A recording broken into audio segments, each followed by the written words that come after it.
Really?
I'm going to be very real with you all. All that I've done today is really sit on the couch and watch Phineas and Ferb in Portuguese.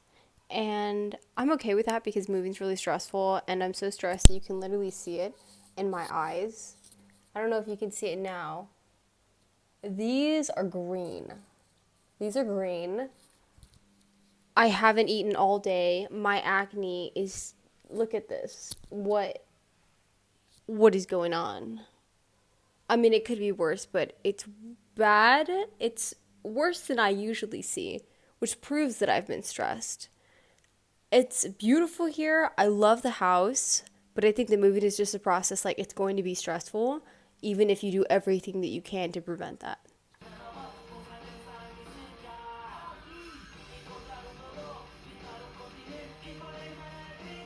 Okay, now that I'm comfy, we're going to talk about struggle. Serious. I'm kidding. We're going to talk about reality, right? Because moving to the middle of the Atlantic is difficult. It has been difficult. And I filmed so many like beautiful scenes. I filmed so many like landscapes, water, obviously, middle of the Atlantic. I filmed so many things that made me happy to be here. And I didn't film a lot of the moments that I was scared because when I'm scared, I'm usually just focused on like getting through the moment and not filming it. Just, yeah, that's my personal take. Am I scared? Yes. I don't really know anybody here. I mean, I know a couple people from like my work and like my job. Sorry, that hair was bothering me. From like my work and my job, which are the same thing. I went to the same bar a couple times, and now the bartender knows me. And I've tried to be really nice to everybody that I've come across because I think the community is important, especially since I don't have any family or really strong friends out here.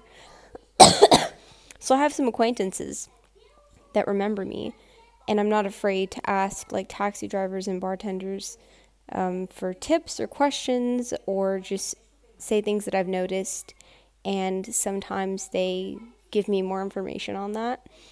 I don't speak Portuguese. I'm trying to learn, but a lot of people here speak some English, and there's always Google Translate. It's not my first time in a country where I don't speak the language, so that also plays a factor. I'm not as intimidated by it. I spent 3 years in England, and adapting to England was difficult because the culture was different, and by that I mean, how do I explain it? The food was different. Of course, I start by talking about food. The food was different. I didn't have the ingredients to make meals like I would at home in Texas. It's setting up the Wi-Fi was different. It was new. My phone plan was different. It was new. pounds are different than dollars, so I would have to have like pounds cash because some places only take cash. Brits use English, but they use different words for different things. So, like a plaster is a band-aid. They don't say band-aid. And there's some things that they say that's like it's a phrase that like they say, "Are you all right?" And I'm like, "I'm fine. Why do you ask?" But that's basically their version of "How are you?" So it took some getting used to, just to kind of like just to kind of adjust. But I was there for 3 years, so, well adjusted. I've also been to Spain multiple times. I've never been to Portugal, but I feel that their vibes are very similar. I've been to multiple countries across Europe. I've been to Italy. I've been to Hungary.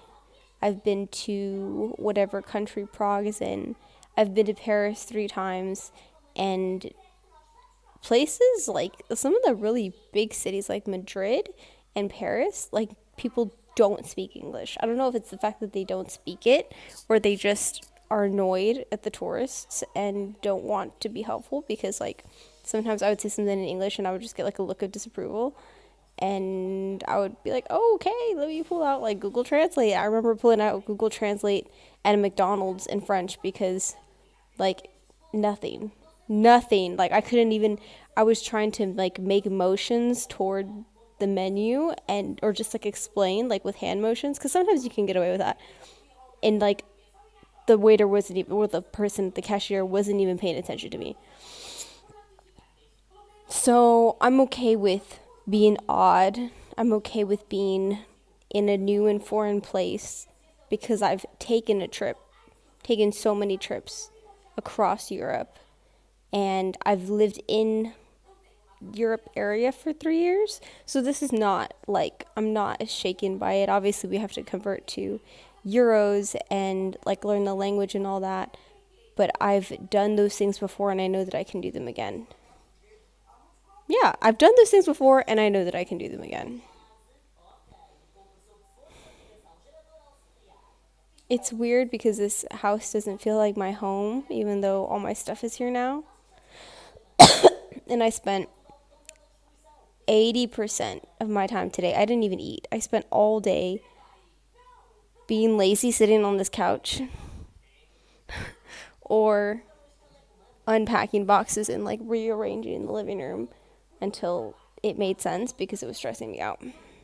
And I was cold for a lot of the day and I couldn't find a sweater and I didn't wrap this blanket around me until just now because I didn't think of it. And I was probably overstimulated.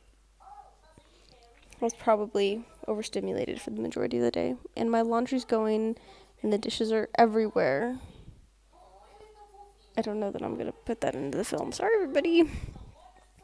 But yeah, it's not as easy as it looks. It's not as dreamlike as it looks. I was watching a vlog in Italy the other day just because I think it's interesting to like see vlogs of places that I've been to see either what I've missed or just see the city through like somebody else's eyes. And somebody commented on a vlog and they were like, "You're living my dream life."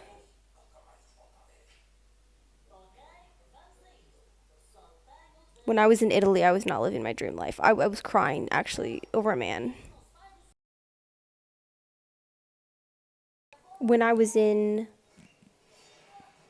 Spain, I was sick with COVID, apparently. I had a fever of 101. When I was in Prague, I was scared and I was actually in Prague alone. So solo traveling. It wasn't my first, it was my second solo travel trip, but I just genuinely did not feel safe. And like the pictures and I wasn't filming vlogs at the time, but the pictures that I was posting and the vlogs that I would have been posting would have been like the cool moments, the good moments. And I feel like people post a lot of good moments when it comes to like traveling Europe and they don't post the bad. I mean, maybe some of them do, but it's misleading. And yeah, it stuck with me. I don't know why it stuck with me. I was like, your dream life, you don't even know what this person is going through.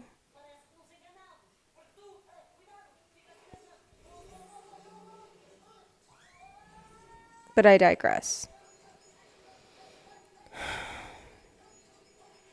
I actually have like severe. I was diagnosed with severe anxiety when I was 17, and I feel it in my body. Like today I was shaking just sitting on my like sofa. Well, probably because I was cold too, but shaking. And just from like fear, stress, anxiety, I don't know, unable to move or to deal with anything because I was overstimulated and like alone in my house, and it was just too much, and I just sat there through it. And I feel like it's happened to me so much at this point that I just like breathe. Sometimes I do like that five senses thing. Like five things you can see, four things you can hear, three things, whatever it is. And that grounds me a lot. For me, it helps a lot. But I don't know. That's just the way I move through life. Like I'm scared about everything. But even though like I was shaking on the sofa from either tension or anxiety or being cold or a combination of all of those, like in the end, it's going to be okay. I say that now. On the sofa, I didn't want to think about anything. I didn't want to hear about anything. If somebody would have told me everything's going to be okay, I probably would have like screamed. But those moments pass. And in those moments, I try to remember that like all moments pass, even the hard moments. And yeah, I think that's all I have on that. That's your motivational speech for the day.